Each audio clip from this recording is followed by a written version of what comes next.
प्यारे बच्चों, आज हम कक्षा 10 के पाठ 3 दो चरों वाले रैखिक समीकरण युग्म को पढ़ाना शुरू करेंगे। इस पाठ के अंतर्गत हम यह सीखेंगे कि दो चरों वाले रैखिक समीकरणों को हम किस प्रकार हल करते हैं। उनको हल करने की अलग अलग तरह की विधियां सीखेंगे और ये भी देखेंगे कि दो चरों वाले रैखिक समीकरण युग्म जो होते हैं वो किस तरह से होते हैं। क्या वो एक बिंदु पर प्रतिच्छेद करते हैं? क्या वो समांतर रेखाओं को प्रदर्शित करते हैं? क्या वह समपाती होते हैं? तो चलिए शुरू करते हैं। बच्चों, पिछली कक्षा में हमने पढ़ा था, कक्षा 9 में, कि जो दो चरों वाला रैखिक समीकरण होता है, दो चरों वाला रैखिक समीकरण, दो चरों वाला जैसे उसका नाम है वैसे ही काम है। दो चरों वाला है तो उसमें दो ही चर होंगे। जो दो चरों वाला रैखिक समीकरण होता है वो ax plus B Y plus C बराबर 0 के रूप में होता है।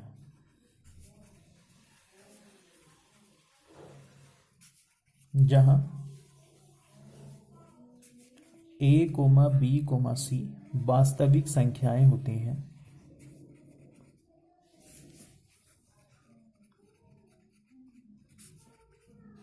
तथा a, b बराबर नहीं होता है 0 के। चूंकि अगर 0 हो जाएगा तो फिर वह समीकरण दो चरों में नहीं होगा। अब इस समीकरण के हम हल निकालते थे, x का एक मान रखते थे, उसके सापेक्ष y का दूसरा मान निकल के आ जाता था। तो ये तो थी कक्षा 9 की बात। x का एक मान रखेंगे, उसके सापेक्ष y का मान निकल के आएगा, फिर दूसरा रखेंगे, फिर दूसरा y का मान निकल के आएगा। तो एक चर वाला, दो चरों वाला जो एक रैखिक समीकरण होता था, उसके हम बहुत सारे हल उसके निकाल लेते थे। उस पे जो भी एक बिंदु होगा वो उसका हल ही कहलाता था। अब बात करते हैं रैखिक समीकरण युग्म की। बच्चों, व्यापक रूप में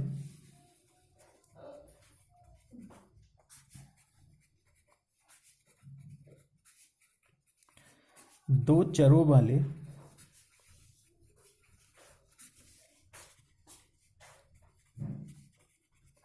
रैखिक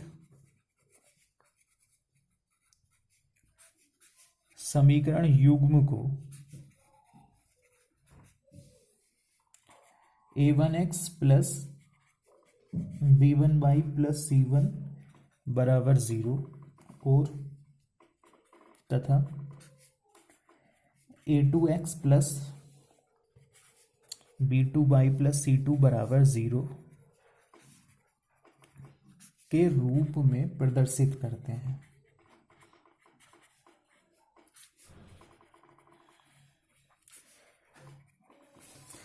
जो दो चरों वाले रैखिक समीकरण युग्म होंगे उन्हें हम a1x plus b1y plus c1 बराबर 0 और a2x plus b2y plus c2 बराबर 0 के रूप में प्रदर्शित करते हैं। जहां a1, a2, b1, b2, c1, c2 वास्तविक संख्याएं हैं।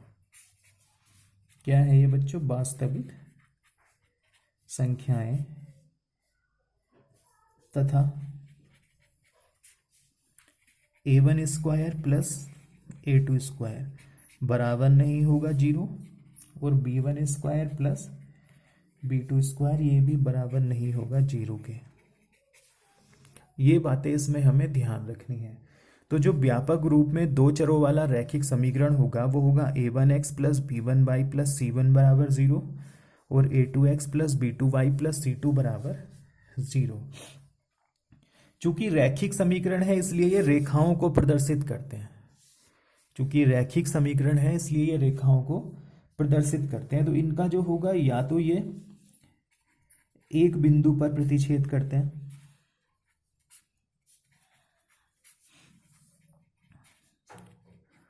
एक बिंदु पर प्रतिच्छेद करते हैं। जैसे एक रेखा मान लो ये है और एक रेखा ये है, इन दोनों ने एक बिंदु पे काट दिया। या दूसरी कंडीशन इसमें बन के आती है समांतर रेखाएं। समांतर रेखाएं मतलब प्रतिच्छेद ना करें, कहीं भी प्रतिच्छेद ना करें, वही समांतर रेखाएं होती हैं। इस तरह से एक रेखा ये हो गई, एक रेखा ये हो गई। और तीसरा होता है दोनों समपाती हों। समपाती मतलब दोनों एक ही रेखा को प्रदर्शित करें। जैसे एक रेखा ये है, इसी के ऊपर दूसरी रेखा ये है। तो ये जो रैखिक समीकरण होते हैं बच्चों, ये तीन तरह की कंडीशंस प्रदर्शित करते हैं। या तो वह एक बिंदु पर प्रतिच्छेद कर देंगे, या अनेकों बिंदु पर प्रतिच्छेद करेंगे जैसे समपाती रेखा, या कहीं भी प्रतिच्छेद नहीं करेंगे मतलब समांतर रेखाएं। अब इनको दो तरह से हल किया जाता है। एक होता है इसका बीजगणितीय विधि और दूसरी होती है ग्राफीय विधि। अब हम अगली जो इसकी प्रश्नावली है पहली 3.1, उसमें इन समीकरणों को ग्राफीय विधि से किस प्रकार निरूपित करते हैं, हल नहीं निकालेंगे, केवल ग्राफीय विधि से निरूपित करना ही सिखाएंगे। बच्चों अब प्रश्नावली 3.1 के पहले सवाल को देखते हैं। पहला सवाल क्या है? आफताब अपनी पुत्री से कहता है, वह आफताब मतलब आफताब और उसकी पुत्री के बीच में बात चल रही है। तो आफताब अपनी पुत्री से कहता है 7 वर्ष पूर्व मैं तुमसे 7 गुनी आयु का था। मतलब 7 साल पहले आफताब जो था वो अपनी लड़की से 7 गुनी आयु का था। और अब से 3 वर्ष बाद, मतलब जैसे आज वो 10 साल का होगा तो 3 वर्ष बाद 13 साल का, तो अब से 3 साल बाद मैं तुमसे केवल 3 गुनी आयु का रह जाऊंगा। तो ये जो स्थिति है, इस स्थिति को हमें बीजगणितीय और ज्यामितीय रूप में व्यक्त करना है। ज्यामितीय मतलब ग्राफीय रूप में। तो अब हम करेंगे क्या, मान लेंगे दोनों की आयु। चूंकि दो चरों में रैखिक समीकरण है इसलिए हमें दो ही चर लेने पड़ेंगे। तो मान लेंगे, माना आफताब की वर्तमान आयु x वर्ष और पुत्री की वर्तमान आयु y वर्ष। माना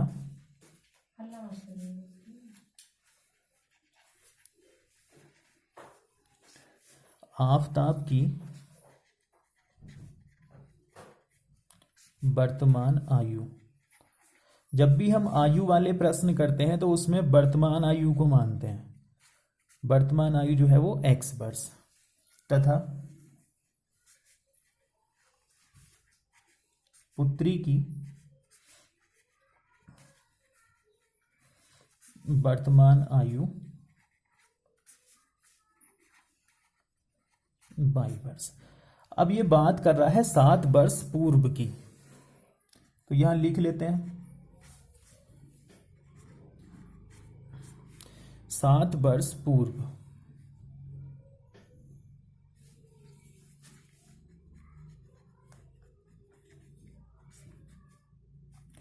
आफताब की आयु 7 वर्ष पूर्व, तो उसकी आयु अब से 7 साल कम होगी, तो x - 7 वर्ष। पुत्री की आयु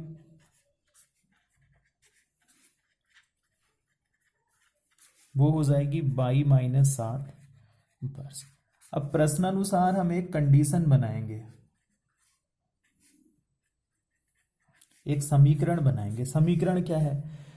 आफताब ने कहा 7 वर्ष पूर्व मैं तुमसे 7 गुनी आयु का था। मतलब जो आफताब था x - 7, वो 7 गुनी आयु का था। गुनी मतलब गुणा अपनी पुत्री की आयु से। अब इस संबंध के अनुसार हम एक दो चर में रैखिक समीकरण का निर्माण करेंगे। तो x - 7 बराबर 7 के अंदर गुणा कर लेंगे, तो हो गया 7 by minus, oh sorry plus लग गया, 7 बाई माइनस 49। तो x - 7 इसको उठा के इधर ले आओ, -7 बाई और प्लस 49 बराबर 0। तो ये हो गया x - 7 बाई माइनस का 7 और प्लस का 49, मतलब प्लस 42 बराबर 0। इसको लिखते हैं समीकरण नंबर बच्चों 1। ऐसे ही हम अब दूसरी शर्त क्या है इसकी, 3 वर्ष पश्चात। तो 3 वर्ष बाद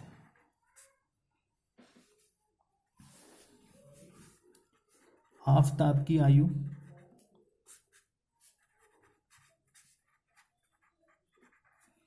अभी वो x का है, 3 साल बाद 3 साल बढ़ जाएगा तो x + 3 वर्ष। पुत्री की आयु वो होगी 22 + 3 वर्ष। अब प्रश्नानुसार इसने क्या कहा,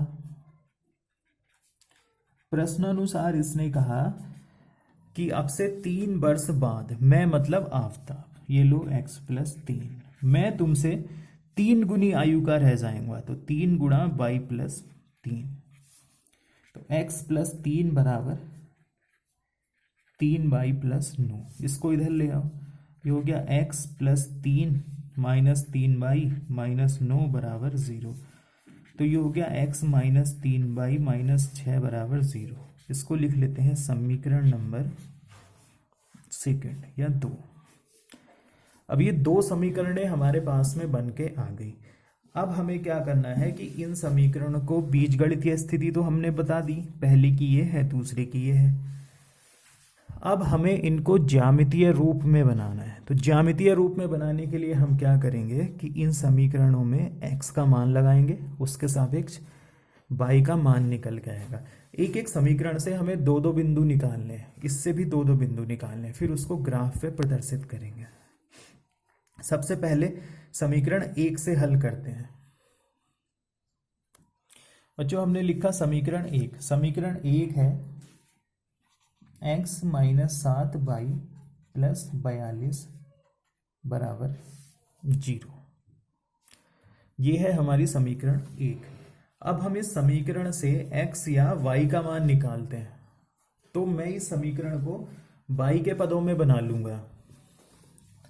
तो ये हो जाएगा बच्चों x + 42 बराबर 0 + 7y, या 7y बराबर x + 42। तो y हो गया x + 42/7। ये y का मान आ गया x + 42/7। अब जैसे जैसे मैं इसमें x का मान रखूंगा वैसे वैसे y का मान निकल के आ जाएगा। फिर हम इन दो यहाँ से 2 बिंदु निकालेंगे, उन 2 बिंदुओं को फिर हम ग्राफ पे प्रदर्शित करेंगे। तो चलो मान रखते हैं। स्केल से पहले एक टेबल बना लेंगे, उसमें एक x का मान रखेंगे और एक y का। समीकरण 1 के लिए हम इसे हल कर रहे हैं बच्चों।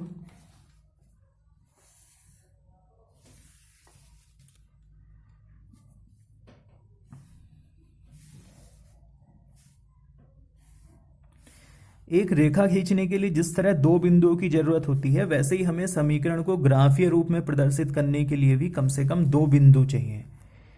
तो हम x के ऐसे मान रखेंगे जिसके सापेक्ष y का मान भी हम आसानी से निकाल सकें। यहाँ x और यहाँ y, और y बराबर है x + 42/7। मैं सबसे पहले x का मान रखता हूँ 0। बच्चों यहाँ इसकी थोड़ी गणना भी कर लेंगे। जब x बराबर है 0 तब y बराबर हो गया x + 42/7। x की जगह 0 लगा लेंगे, 0 + 42/7 मतलब 42/7, 7 × 42, तो 0,6। y का मान आ गया यहाँ से 6। अब एक मान की और गणना करते हैं। अगर मैं x की जगह 1 लगाऊंगा तो 42 × 1 = 43/7, वो 7 से कटेगा नहीं। 2 लगाते हैं, 3 लगाते हैं, नहीं कटेगा, तो सीधे मैं 7 लगा दूंगा। जब x बराबर है 7, ये लो 7, तो y बराबर हो गया बच्चों 7 + 42/7। 42 और 7 49/7, 7 × 7 = 49, तो y का मान आ गया 7। तो समीकरण 1 को प्रदर्शित करने के लिए जो हमें बिंदु चाहिए वो है 0,6 और 7,7। अब इसी तरह से हम समीकरण 2 के लिए भी बिंदु ज्ञात करेंगे। अब यहां लिखते हैं समीकरण 2 से इसको हल करेंगे। समीकरण 2 थी हमारी बच्चों x - 3y - 6 बराबर 0। x माइनस 3y माइनस 6 बराबर 0।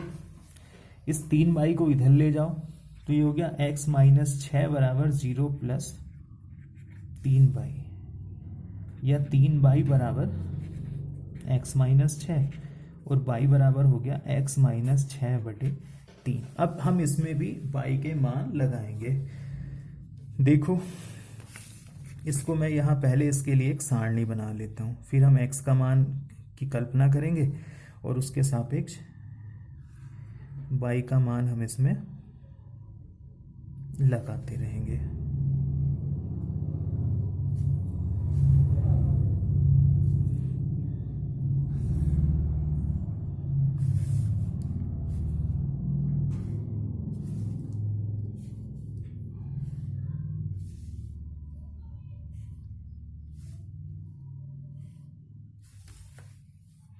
कम से कम हमें 2 मान निकालने होंगे।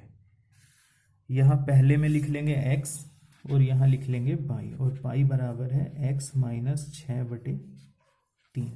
जैसे मैं x का मान 0 लगाऊंगा तो इसका कोई मान निकल के आएगा, x का मान 3 लगाऊंगा तब भी इसका मान निकल के आएगा। यहाँ इसकी गणना कर लेते हैं।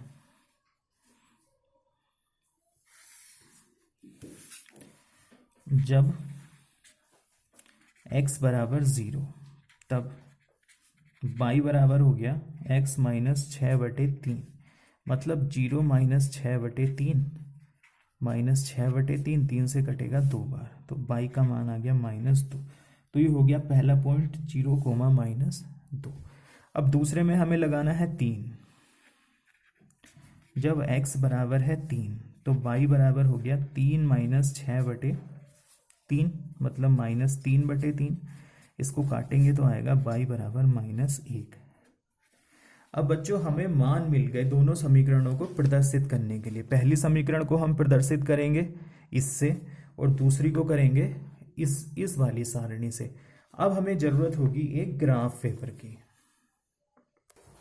बच्चों अब आगे बात करते हैं कि हम उसको ग्राफ पेपर पे किस प्रकार प्रदर्शित करेंगे। तो जैसा कि आपको ग्राफ पेपर यहाँ रखा हुआ दिख रहा होगा, अब हम क्या करते हैं कि ग्राफ पेपर पे x और y एक्सिस को खींच लेते हैं। सबसे पहले मैं इसमें y अक्ष खींचता हूँ और उसके बाद x अक्ष, और फिर उन पे हम बिंदुओं को प्रदर्शित करेंगे।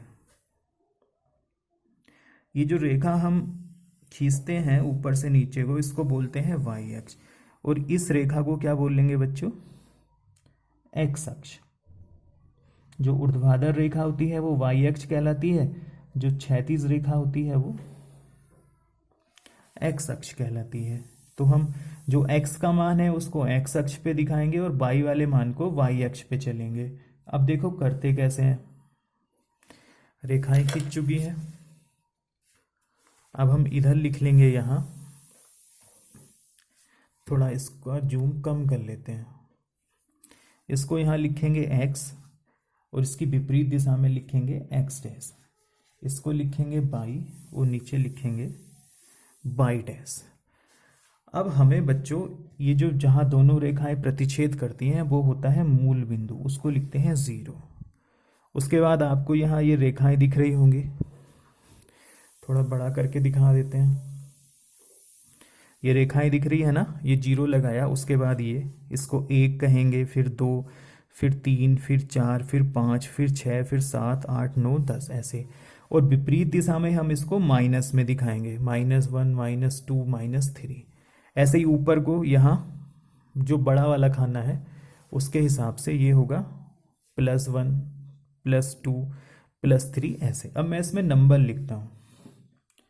ये 1 हो गया, ये 2, ये 3, ये 4, ये 5, ये 6, 7, 8, 9 ऐसे ही हम विपरीत दिशा में भी लिखेंगे। विपरीत दिशा में लिखने के लिए हम -1, -2 इस तरह से उस पर लिखते हैं। सभी को दिख रहा होगा, थोड़ा पेपर हिला लेते हैं।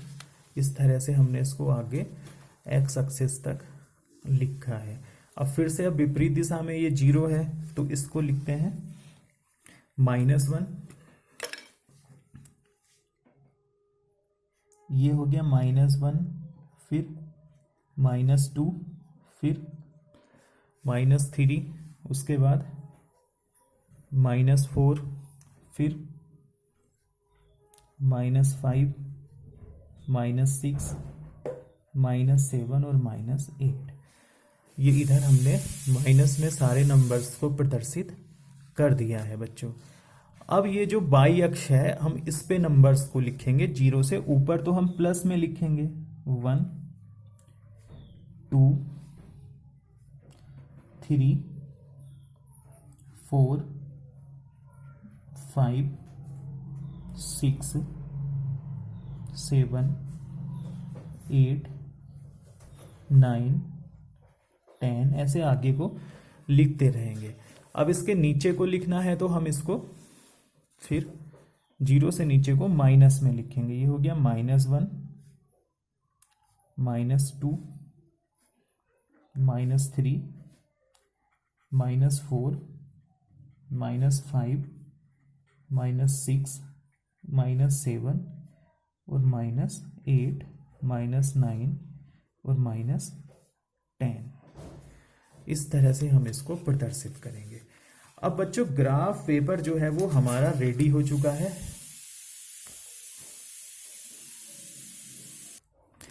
अब बच्चों अब हम पहली जो हमारे समीकरण के लिए सारणी बन के आई थी, ये x का मान 0, y का मान 6, फिर 7,7।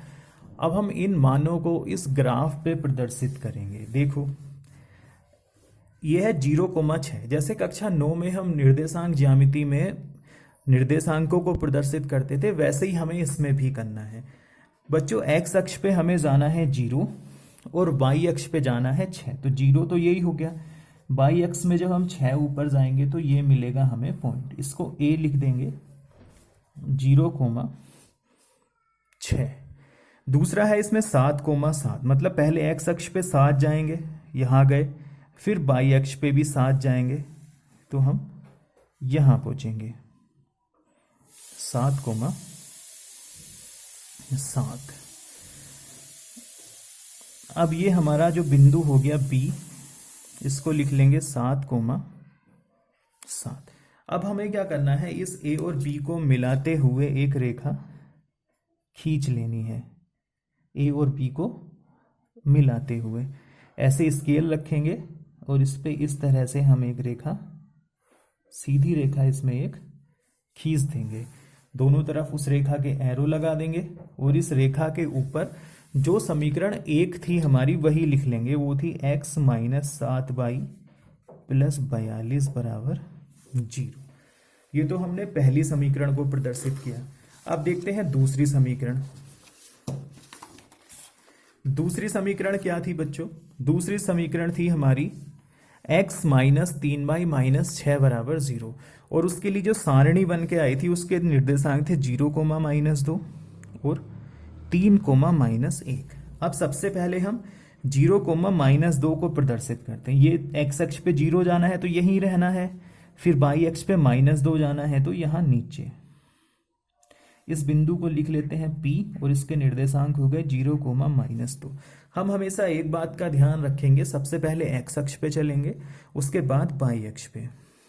अब ऐसे ही दूसरा बिंदु 3, -1, मतलब x अक्ष पे हमें +3 जाना है तो ये हो गया, y अक्ष पे -1 जाना है तो हम नीचे को जाएंगे, यहाँ लिख लेंगे q और ये हो गया 3, -1। अब इन बिंदुओं को मिलाती हुई हमें एक रेखा खींच लेनी है P और Q को। ये बिंदु P लगा है, ये Q लगा है, इसको मिलाने वाली रेखा हम एक खींच देंगे इस तरह से। तो ये जो रेखा होगी बच्चों, ये प्रदर्शित करेगी किसे? दूसरी समीकरण को। दूसरी समीकरण मतलब x - 3y - 6 = 0। इस तरह से हम इन समीकरणों को जो है अपनी ग्राफ कॉपी में प्रदर्शित करते हैं। ये पहला प्रश्न अभी तक हल हुआ है। अब अगला देखते हैं प्रश्न संख्या 2। अब बच्चों देखते हैं प्रश्न संख्या 2। क्रिकेट टीम के एक कोच ने ₹3900 में 3 बल्ले और 6 गेंदें खरीदी। मतलब बल्ले और गेंद खरीदने पर आधारित ये प्रश्न है। 3 बल्ले और 6 गेंदों का जो मूल्य है वो ₹3900 है। बाद में उसने एक और बल्ला और उसी प्रकार की 3 गेंदें ₹1300 में खरीदी। इस स्थिति को हमें बीजगणितीय और ज्यामितीय रूपों में बताना है। मतलब पहले समीकरणें बतानी है और फिर उसका ग्राफ भी बनाना है। अब देखो करते हैं इसको हल।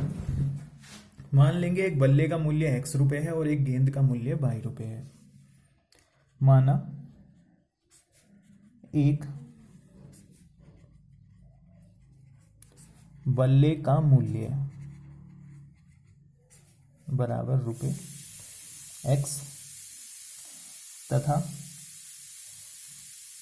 एक गेंद का मूल्य वो है ₹Y। तो इसमें दो कंडीशन है, हम प्रथम शर्त के अनुसार लिख लेंगे। प्रथम शर्त के अनुसार 3 बल्ले प्लस 6 गेंद का मूल्य ₹3900। 3 बल्लों प्लस 6 गेंदों का मूल्य बराबर ₹3900। अब देखो एक बल्ले का तो है X, तो 2 बल्लों का 2X, 3 बल्लों का 3X, तो ये हो गया ₹3X प्लस 6 गेंदों का मूल्य एक का है Y, तो 6 का होगा ₹6Y बराबर हो गए 3900, या 3X प्लस 6Y बराबर 3900। बच्चों इसमें से हम 3 कॉमन ले लेंगे तो ये बनेगा X प्लस 2Y बराबर 3900, या X प्लस 2Y बराबर हो गया 3900 बटे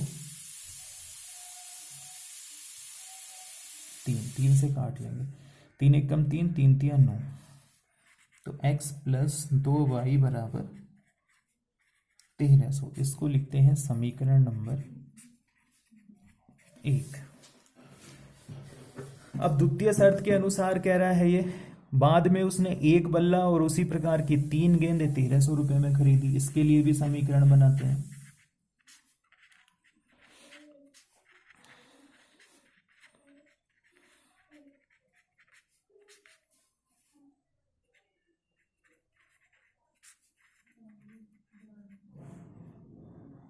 एक बल्ला प्लस 3 गेंदों का मूल्य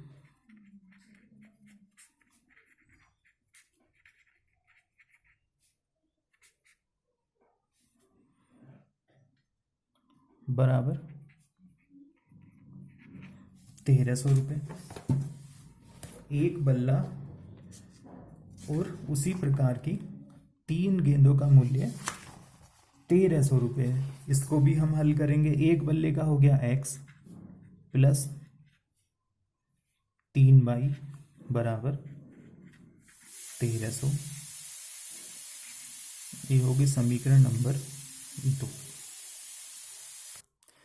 अब बच्चों हमारे पास दो समीकरणें हैं। पहली है X प्लस 2Y बराबर 1300, इसको भी ग्राफीय रूप में दिखा। दूसरी है X प्लस 3Y बराबर 1300, इसको भी हमें ग्राफीय रूप में ही दिखाना है। तो अब हम दोनों को अलग अलग से हल करेंगे। तो समीकरण 1 से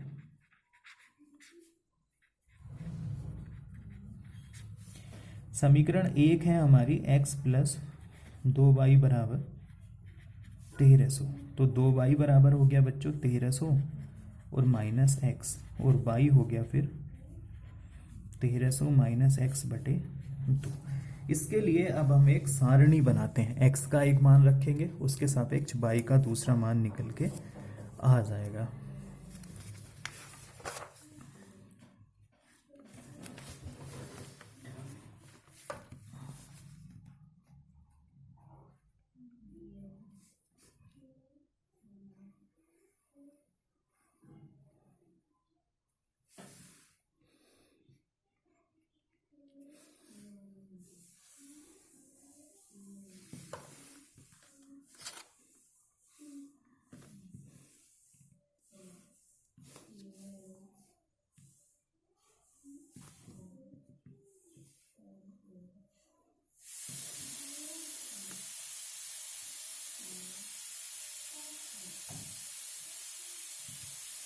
यहाँ रखेंगे हम x मान, यहाँ निकालेंगे y का मान, वो है 1300 माइनस एक्स बटे 2, 1300 माइनस एक्स बटे 2। अब मान लेंगे x का मान यहाँ 0 1 2 रखने से तो काम चलेगा नहीं, क्योंकि 1300 खाने हम कहाँ से लाएंगे ग्राफ पेपर पे, तो हम यहाँ 100 200 300 500 इस तरह से रखेंगे। अब मैं सबसे पहले इसमें रखता हूँ x बराबर 300, कोई भी रख लेंगे, बस ये है कि पाई का मान पूर्ण संख्या में आ जाए तो बेहतर होगा। और दूसरा हम रखेंगे इसमें 500, तो जब x बराबर 300 तो बाई हो गया बच्चों 1300 माइनस 300 बटे 2, मतलब 1000 बटे 2, और 1000 से 2 को काटेंगे तो बाई का मान आ गया 500।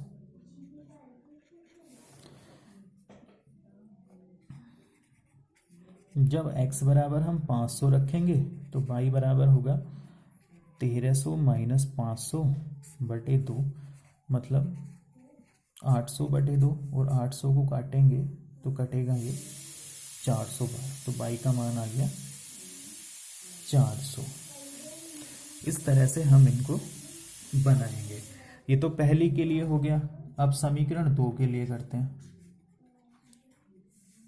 समीकरण 2 से, समीकरण 2 थी हमारी x plus 2y, x plus 3y बराबर 1300,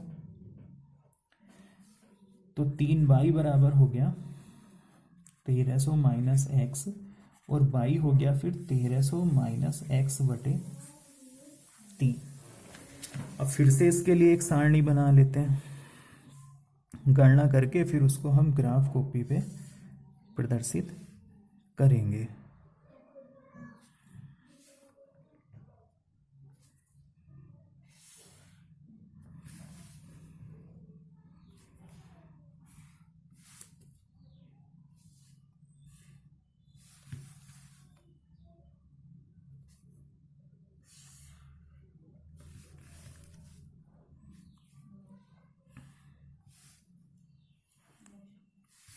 यहाँ पहले लिख लेंगे x और यहाँ लिख लेंगे y बराबर 1300 माइनस एक्स बटे 3। जब बच्चों x का मान अगर 100 लगाएं तो y का मान निकालना है, और x का मान अगर 400 लगाएं तो y का मान निकालना है। जब x बराबर है 100 तो y हो गया 1300 माइनस 100 बटे 3, 1300 में से 100 जाएगा 1200 बटे 3, 3 चौक 12, तो ये आ गया 400। और दूसरा है जब x बराबर 400 तो y आएगा 1300 माइनस 400, 1300 में से 400 जाएगा तो 900 बटे 3, ये काट के आएगा 300। अब हमें इन बिंदुओं को जो है ग्राफ पे दिखाना है। पहली समीकरण के लिए हम दिखाएंगे 300, 500 और 500, 400। दूसरी के लिए दिखाएंगे 100, 400 और 400, 300। अब ग्राफ को रेडी करते हैं।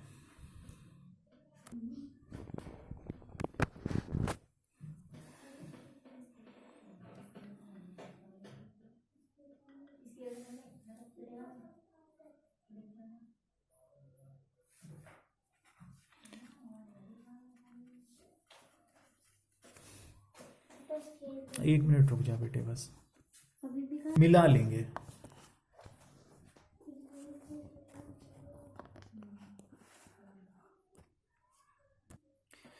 इसको समझ ही गए होंगे बच्चों। दूसरे समीकरण के लिए हमने पहले बिंदु लगाया 100, 400 और दूसरा लगाया 400, 300। फिर इसको मिला के रेखा खींच दी, उस रेखा पे लिख दिया हमने x प्लस 3y बराबर 1300। इस तरह से हम इसको निरूपित करेंगे। अब बात करते हैं अगले प्रश्न की। अगला प्रश्न है हमारा 2 केजी सेब और 1 केजी अंगूर का मूल्य किसी दिन 160 रुपये था। 1 महीने बाद 4 केजी सेब और 2 केजी अंगूर का मूल्य 1300 हो जाता है। बीजगणित भी बताना है, ज्यामिति भी बताना है। तो मान लेंगे सेब का x है, अंगूर का y है। तो पहली समीकरण बना लेंगे 2x प्लस y बराबर 160। दूसरी बनाएंगे 4x प्लस 2y बराबर 300। दोनों समीकरणों को हल करना है होमवर्क में। आज प्रश्नावली 3.1 को पूरा किया है। कल प्रश्नावली 3.2 से संबंधित वीडियो बनाएंगे आपके लिए। धन्यवाद।